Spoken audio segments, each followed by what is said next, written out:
Este es el programa del día lunes de la cafetera. Bienvenidos escuchas de Latinoamérica. Estoy en la sala de redacción de nuestro noticiero para LATAM con importantes corresponsales de importantes medios de comunicación de Europa y Estados Unidos.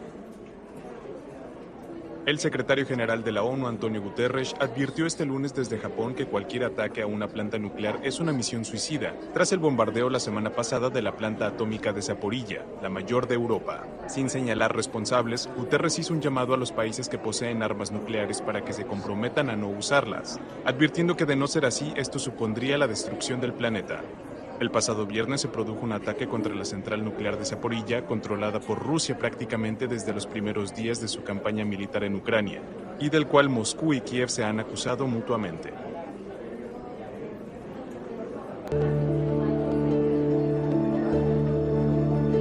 Ucrania es un país enorme y próspero, con un pasado reciente estrechamente vinculado con Rusia.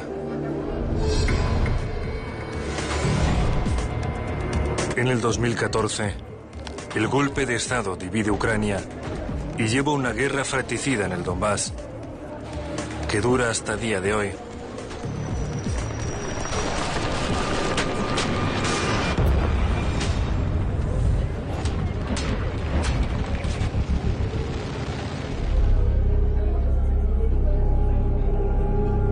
Cerca de Lugansk, al lado de un gran campo, hay una enorme tumba. Aquí están enterrados en su mayoría los civiles asesinados en verano del 2014 por las fuerzas ucranianas. Solo aquí, en este mismo lugar, están enterrados entre 300 y 500 civiles asesinados por la dirección político-militar de Ucrania. Podemos definirlo con una sola palabra: genocidio. Ana Soroka dirige una comisión especial que recoge pruebas de los crímenes de guerra cometidos por la administración de Ucrania contra el pueblo de la República Popular de Lugansk. Nunca lo olvidaremos y nunca lo perdonaremos. En Donbass hay muchas tumbas como esta. Llevo solo 5 minutos aquí y ya veo que los primeros 5 cuerpos que encontraron habían sido decapitados. Todos eran civiles. ¿Quién puede hacer algo así a la gente? ¿Cómo pueden afirmar después que no eran crímenes de guerra? Делегаций много приезжало. Я говорил, что нельзя говорить, во-первых, неправду. Нельзя становиться на сторону митингующих и отстаивать их права, создавая тем самым и углубляя конфликт. Когда митингующие захватывают правительственные здания и учреждения, скажите, допустимо ли это в любой другой стране, например, чтобы посол Украины пришел к митингующим в Фергюсоне и раздавал там пряники или пирожки и обвинял полицейских Соединенных Штатов Америки? Я считаю, что это недопустимо ни в одной европейской стране. А почему к Украине было такое отношение? Who was your highest level contact with the U.S. government in this period? Я постоянно имел контакт с господином Байденом, вице-президентом. У меня были частые с ним телефонные переговоры. Но дело в том, что господин Байден говорил одно, а в Украине делали другое. And the U.S. ambassador? Посол Соединенных Штатов в Украине постоянно принимал представителей Майдана у себя в посольстве. Мы это очень хорошо знали, мы это отслеживали. И создавалось такое впечатление, что в посольстве Соединенных Штатов существует штаб, который управляет этим процессом. Begin our war coverage with the words of the President of the United States and the President of Ukraine. President Biden now calling President Vladimir Putin a war criminal, the Russian president, a war criminal, and President Zelensky putting new pressure on the United States to do more to end Putin's aggression in Ukraine. Here's CNN's White House correspondent, MJ Lee. Today, the Ukrainian people are defending not only Ukraine. We are fighting for the values of Europe and the world. Tonight, President Biden responding to an impassioned, extraordinary speech from his Ukrainian counterpart, Volodymyr Zelensky. He speaks for a people who have shown remarkable courage and strength in the face of brutal aggression. Courage and strength that's inspired not only the Ukrainians, but the entire world. The world is united in our support for Ukraine and our determination to make Putin pay a very heavy price. Hours earlier, the Ukrainian president addressing a joint session of the United States Congress virtually from Kyiv as Russian attacks intensify across his country. Russia has attacked not just us, not just our land, not just our cities. And the civilian death toll continues to rise. It went on a brutal offensive against our values, basic human values. Zelensky imploring the U.S. to do more, once again asking it to support a no-fly zone over his country, despite the U.S.'s repeated refusal. Is this a lot to ask for? To create a no-fly zone over Ukraine? To save people? Is this too much to ask? Biden stopping short of endorsing a no-fly zone, but announcing an additional $800 million in security assistance to Ukraine. That package including Stinger anti-aircraft systems, javelins, and weapons like grenade launchers, rifles, machine guns, and body armor. The president also putting this new label on Vladimir Putin. I think he is a war criminal. With American lawmakers looking on, Zelensky invoking some of the darkest moments in America's modern history. Remember Pearl Harbor? Terrible morning of December 7th, 1941, when your sky was black from the planes attacking you. Just remember it. Remember September 11th, a terrible day in 2001, when evil tried to turn your cities, independent territories, into battlefields, when innocent people were attacked from your air. At the end of his remark, del Estado ruso están festejando por haber optado por la acción militar, que lo hicieron por ambiciones imperialistas de Rusia. No, amigos. Rusia ha sido paciente. Los últimos 8 años el Estado ruso insistió e insistió para que Ucrania respete los acuerdos de Minsk que Kiev se negó a cumplir, y tuvieron mucha paciencia mientras los ucranianos mataban a rusos en el país vecino. En paralelo, se gestaban en Ucrania cada vez más movimientos nazis que hacían todo lo posible para matar el pasado soviético en común. Destruyeron monumentos, símbolos históricos y hasta prohibieron hablar en ruso. Occidente lleva mucho tiempo intentando de todas las maneras provocar a Rusia para que ataque Ucrania. Llevan meses escribiendo sobre el ataque inminente. Ahí nació el pánico, y no en Rusia, que rechazó una y otra vez negociaciones malintencionadas. Creó pánico en Ucrania, que siguió bombardeando Donbass día tras día, sintiéndose poderosa, pensando que la OTAN estaría cubriéndole la espalda. Y ahora su presidente dice que se sienten solos. ¡Sorpresa! Sorpresa es que les sorprenda que Rusia reaccione.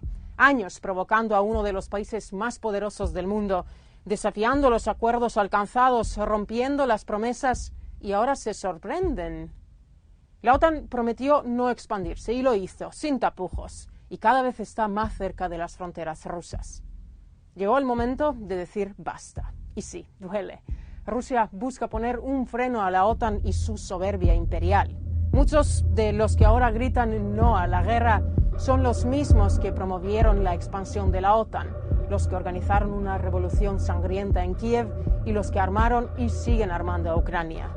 Al final, parece que sí, que esta acción era inminente, para algunos inevitable, como lo será que después del último 24 de febrero, el balance de fuerzas en el mundo nunca será igual.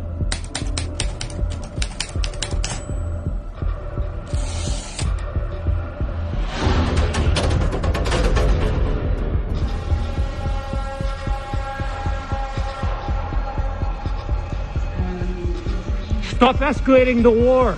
Stop sending arms. Why didn't you push Kyiv to sign the Minsk Accord? Why no to NATO?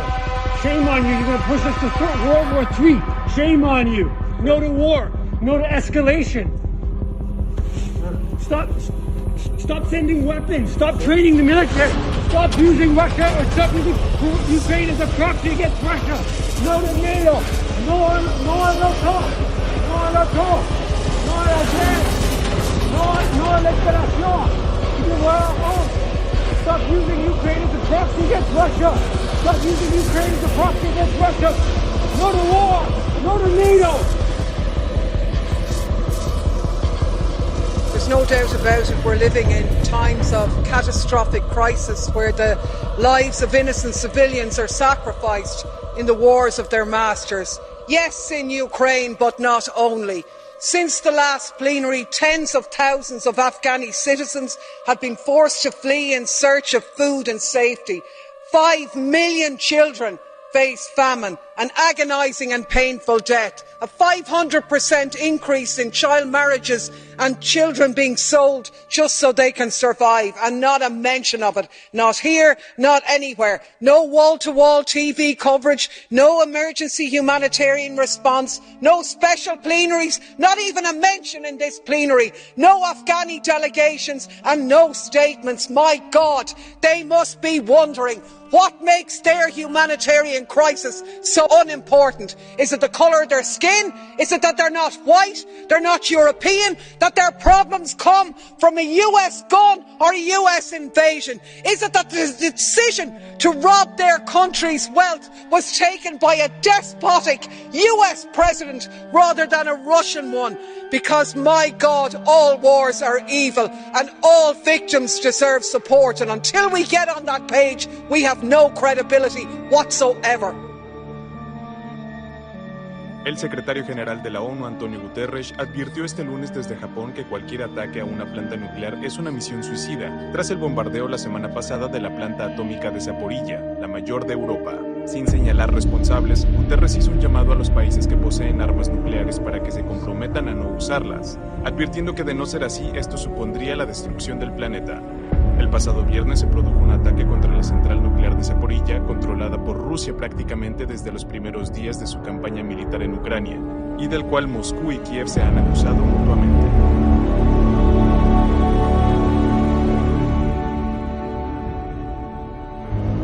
You have talked a lot about security guarantees, and now we've seen your proposals. You also say you have no intention of invading Ukraine. So will you guarantee unconditionally that you will not invade Ukraine or any other sovereign country, or does that depend on how negotiations go? And another question, what is it, do you think, that the West does not understand about Russia or about your intentions? Thank you. Значит, по поводу гарантий и что будет, от чего зависит, будет ли что-то зависеть от хода переговоров. Наши действия будут зависеть не от хода переговоров, а от безусловного обеспечения безопасности России сегодня и на историческую перспективу. В этой связи мы ясно и четко дали понять, что дальнейшее движение НАТО на восток неприемлемо. Ну чего здесь непонятного? Мы что ли ставим ракеты рядом с границами Соединенных Штатов? Нет! Это же Соединенные Штаты со своими ракетами пришли к нашему дому. На пороге нашего дома находятся уже. Ну разве это какое-то избыточное требование? Не ставить больше никаких ударных систем у нашего дома. Ну чего здесь необычного? Вот как американцы бы отнеслись, если мы взяли там на границе между Канадой и США или на границе Мексики и США, поставили бы наши ракеты. А что, разве у Мексики и у США не было никогда территориальных вопросов? А Калифорния кому принадлежала раньше? А Техас? Вот забыли, что ли?